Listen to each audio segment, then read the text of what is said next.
Today we're making potato pancakes, and I'm also going to show you how to make the applesauce and the chive sour cream for it. Ring them up, strike 3, that's a winner. Make these, your family will love you. I will love you. I love these side peelers. I'm not trying to be an influencer. I really like these. They're great. You want to make sure the potatoes are peeled and then you grate them fresh. The only reason why I put them in the water is to keep from oxidizing.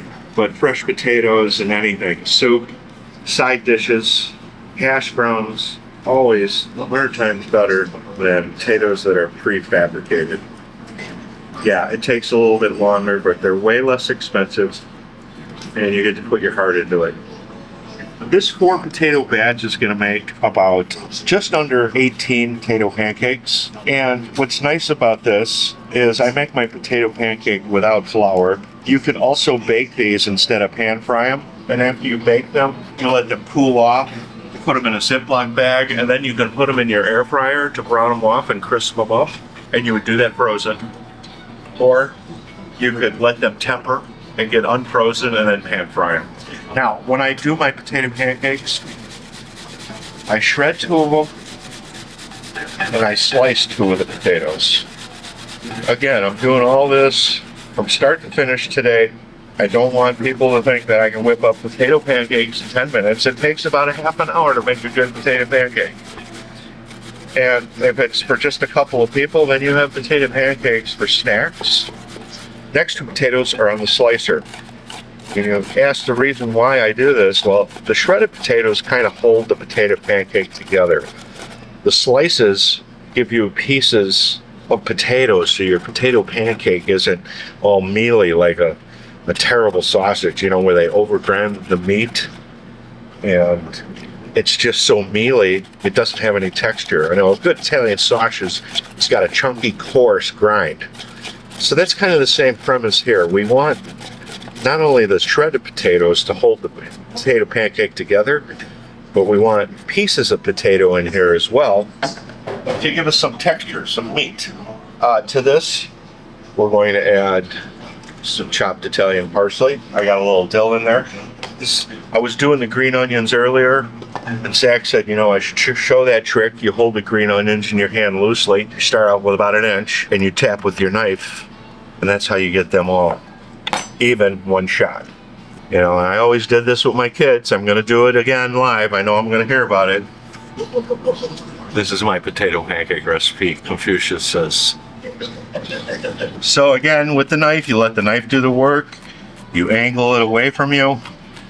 This was a small bunch of green onions, so I'm going to use 2 bunches.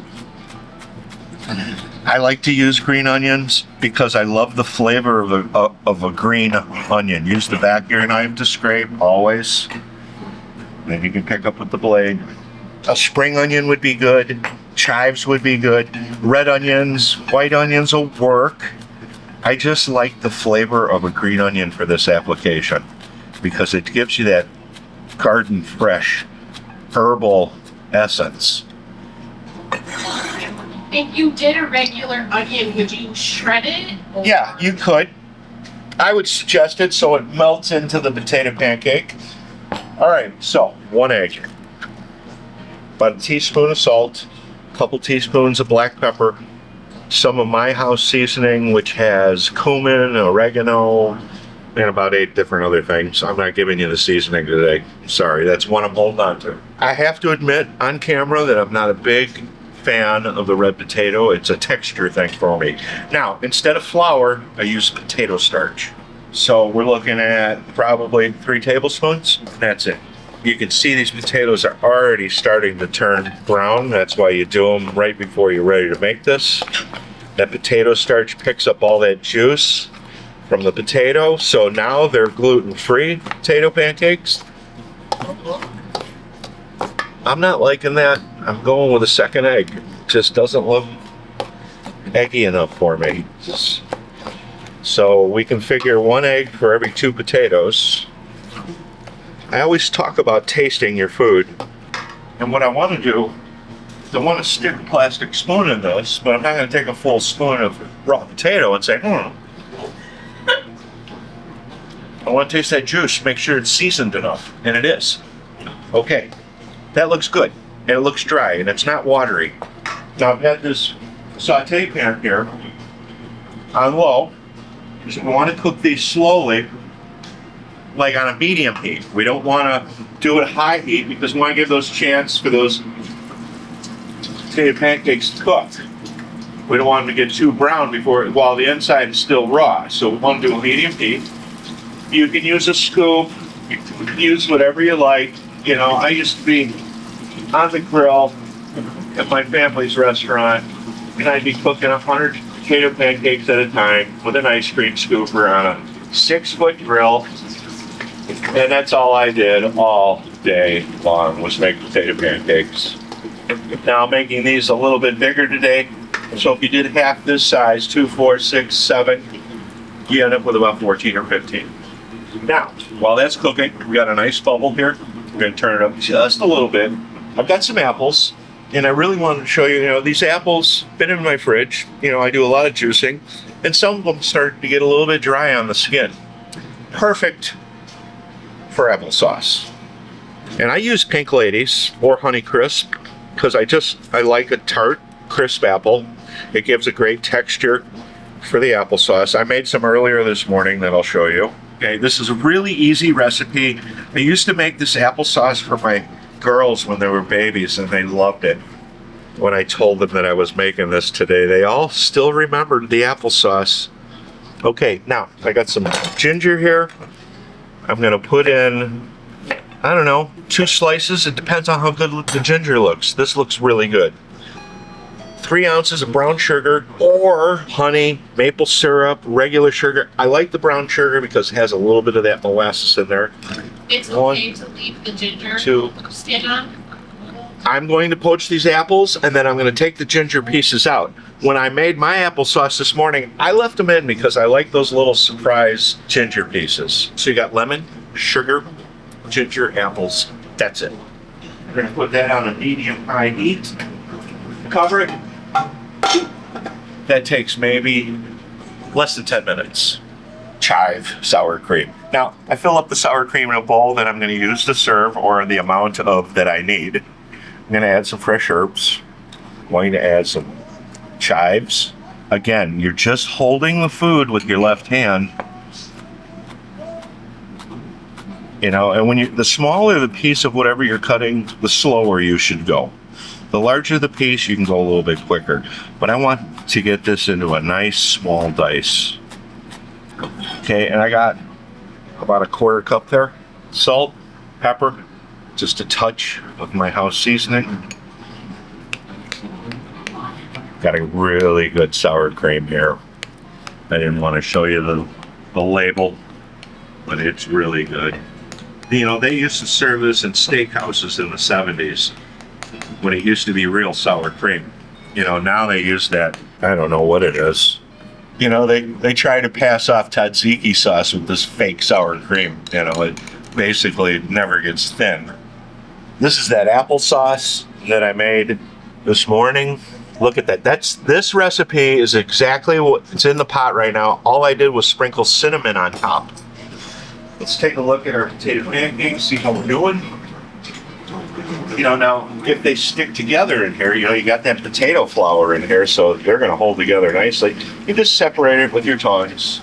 Use a second spatula to help it from not splashing around and getting away from you. All right, I know the camera kicks out when it gets too warm, so see, at the pace we're going here, look at those. Nice, golden, beautiful. You can see the apples are simmering. There's not a lot of liquid in here, as you can see. There's not a lot of liquid, okay?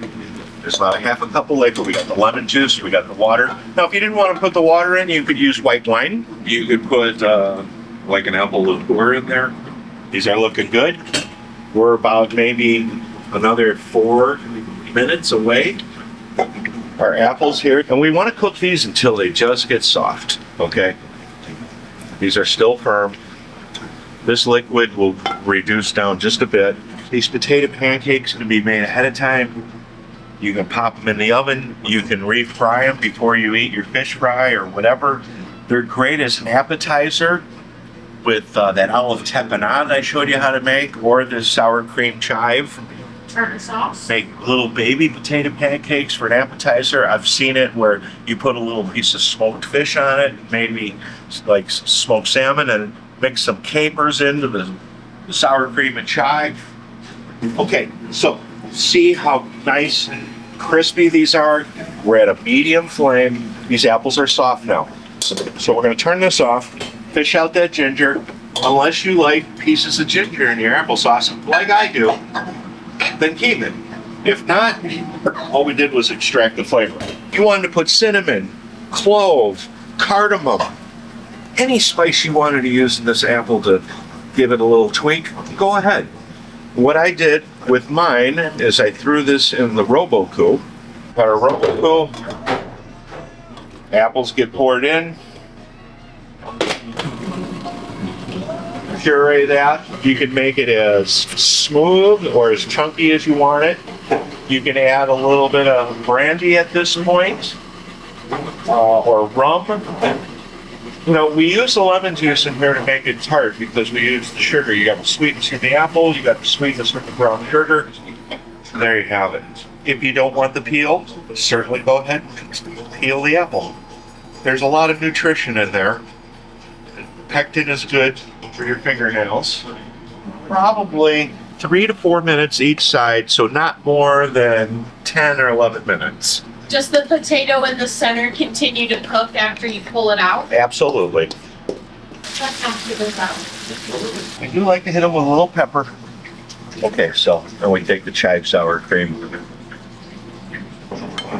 Oh my God, does that look good or what? Homemade applesauce. Hit that with a little green. What a great appetizer. Gluten-free. If you don't want to make the small pancakes, you can cut them in quarters. Well. We've got somebody who's interested. You can serve the sour cream on the side. I always felt that it looked best right on the platter. And if you wanted to sprinkle cinnamon on here, you could, but I think it's just a little too much. Also, my seasoning kind of brings a little pink to the table. This is that juice, but it stayed together because of that potato starch. Potato pancakes. I've been making these for decades. My kids loved them. They were a hit at the restaurant. One of my best friends loves these potato pancakes, and he was going on and on the phone last night. He goes, you know, you need to show them, because most people, it takes too much time. Well, look, I think this show has been less than half an hour. You know, of course, you're going to have to make the applesauce earlier in the day so it can get cold, but you can serve it warm, too. There's nothing wrong with that. So, check us out at Larryville on Tuesdays. Next week, on Wednesday, we're going to start back with doing some of our recipes from Medusa. We're doing the grilled calamari next week. And I'm going to make a bruschetta, an Italian bruschetta. That's something that you don't usually see, but we're going to make that a surprise for next week. I'm sorry, I can't look at this anymore.